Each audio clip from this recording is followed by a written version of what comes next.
In our video today, we talk about being a workaholic. Is being a workaholic a good thing, or does it mean that you need an intervention and a 12-step program?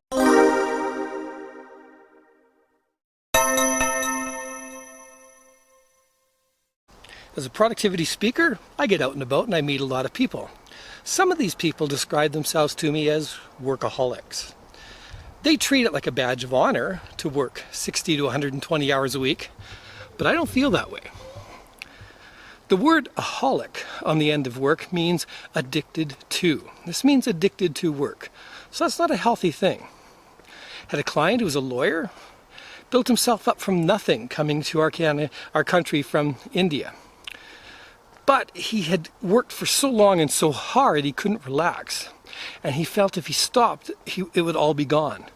So he would find himself getting up on a Sunday morning and going into work because he didn't know how to live life with his wife and his children.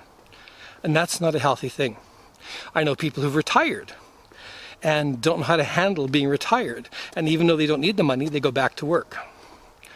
So let's stop treating workaholics as a badge of honor, being a good thing. If you are a workaholic or you know someone who's a workaholic, let's make sure they get the help they need.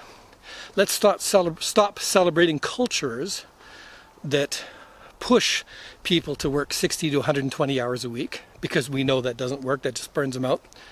And let's make sure that workaholics are given help instead of celebrated.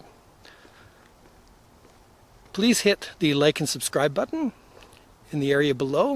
And in the comments area, tell me what you think of workaholics and what videos you'd like to see me create.